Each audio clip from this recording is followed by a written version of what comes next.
રાજકોટ જિલ્લાના ધોરાજી પંથકમાં કુદરત અને સિસ્ટમ બંને ખેડૂતોની કમર તોડી નાખી છે। એક તરફ ભર શિયાળે ચોમાસા જેવો માહોલ સર્જાતા કમોસમી વરસાદે વિનાશ વેર્યો છે, તો બીજી તરફ ટેકાના ભાવની ખરીદીમાં થઈ રહેલો વિલંબ ખેડૂતો માટે પડતા પર પાટું સમાન સાબિત થયો છે। ધોરાજીના ખેતરોમાં તૈયાર થયેલા ઘઉં, ચણા, ધાણા અને એરંડાનો પાક માવઠાને કારણે નિષ્ફળ જવાની ભીતિ સેવાઈ રહી છે। ખેડૂતોનો સીધો આક્ષેપ છે કે મોંઘા ભાવના બિયારણ, ખાતર અને ડીઝલનો ખર્ચ કર્યા બાદ પણ તેમણે પોષણક્ષમ ભાવ નથી મળી રહ્યા। છેલ્લા કેટલાક વર્ષોમાં ખેતીના ખર્ચમાં તોતિંગ વધારો થયો છે, પરંતુ તેની સામે આવક બમણી કરવાના સરકારના દાવા પોકળ સાબિત થઈ રહ્યા છે। ઘઉંના રજીસ્ટ્રેશનના 2 મહિના વીતી ગયા હોવા છતાં સરકારી ખરીદી હજુ સુધી શરૂ નથી થઈ।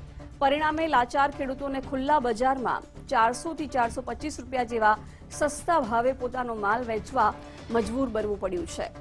માવઠાના માર અને તંત્રની ઢીલી નીતિ વચ્ચે ઘેરાયેલું જગતનો તાત હવે દેવા માફીની માંગ કરી રહ્યો છે। ખેડૂતોનું કહેવું છે કે જો સરકાર સત્વરે ટેકાના ભાવે ખરીદી શરૂ નહીં કરે અને નુકસાનીનું વળતર નહીં આપે તો આવનારી પેઢી ખેતીથી વિમુખ થઈ જશે।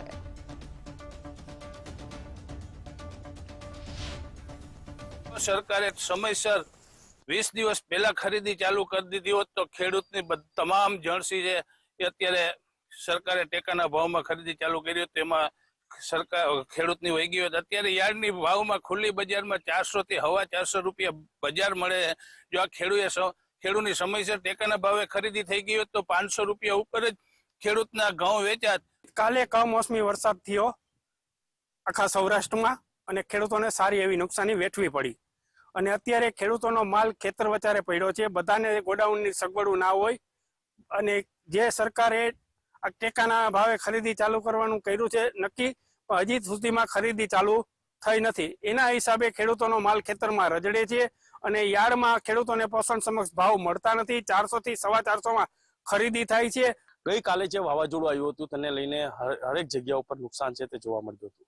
કહી શકાય કે વાવાઝોડા બાદ જે વરસાદ આવ્યો હતો તેને લઈને ખેડૂતોની છે તે ચિંતામાં વધારો આવ્યો હતો અને ખેડૂતોનો પાક છે તે ઢળી ચૂક્યો હતો। ત્યારે આપણે ધોરાજી આવ્યા છે, હું દ્રશ્ય બતાવવાનો પ્રયત્ન કરીશ કે હાલ આપ જોઈ શકો છો કે જે પ્રકારે ઘઉં છે તે ઢળી ગયા છે તેને લઈને ખેડૂત છે તે કહી શકાય જીતુભાઈ વઘાસિયા કરીને છે તે પોતાના ખેતરમાં બેહીને રડી રહ્યા છે કે સરકાર દ્વારા તેને સહાય આપવામાં આવે, જેને લઈને પૂરતા ભાવ નથી આવતા। પરંતુ આ પરિસ્થિતિ કુદરતનો માર જે છે તેને લઈને જીતુભાઈ છે તે પોતાના ખેતરે બેઠા છે। તેની સાથે વાત કરીશું।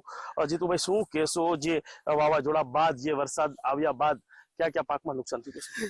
ઘઉં, ચણા, તુવેર, એરંડા જમીન દોસ્ત થઈ ગયો છે। જે કાલ ભયંકર વાવાઝોડા સાથે બહુ વરસાદ આવ્યો છે અને આ માવઠાનો માર મારો કિસાન જે સહન કરે એ કોઈની તાકાત નથી।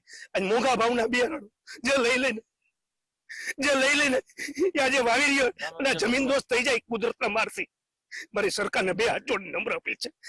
મારી પોતાની હાલત આવી છે તો મારા જગતાતોની હાલત કેવી હશે? મારી દયની હાલત થઈ ગઈ છે મારા જગતાતોની।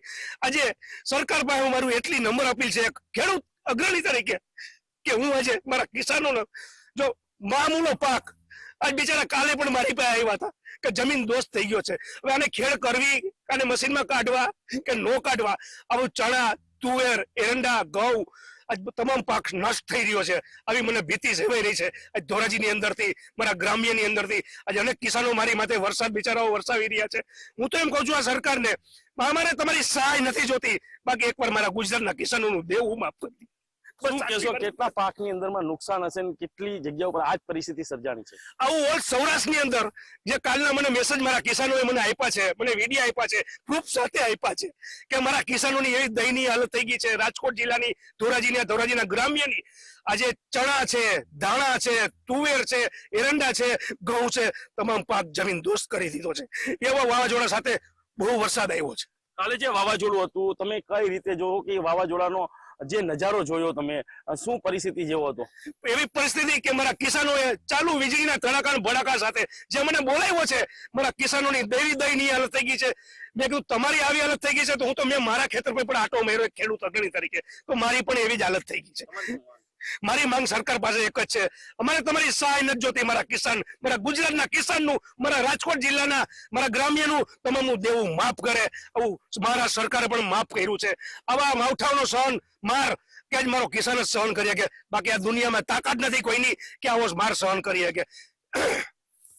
આ હતા ખેડૂત કે પોતે પોતાના ખેતરમાં બેસી અને રડી રહ્યા છે અને કહી શકાય કે એને સહાય નથી જોતી, પરંતુ જે દેવું છે તે માફ કરવામાં સરકાર દ્વારા આવે તેવી પણ માંગણી છે તે ક્યાંક ને ક્યાંક કરવામાં આવી રહી છે.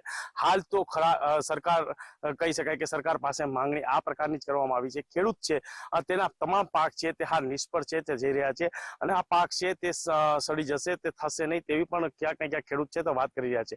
એરંડા હોય, ચણા હોય કે ઘઉં હોય, તમામ પાકની હાલ આ જ પરિસ્થિતિ છે તે જોવા મળી રહી છે. હરેશભાઈ, ગુજરાત ફર્સ્ટ, ધોરાજી.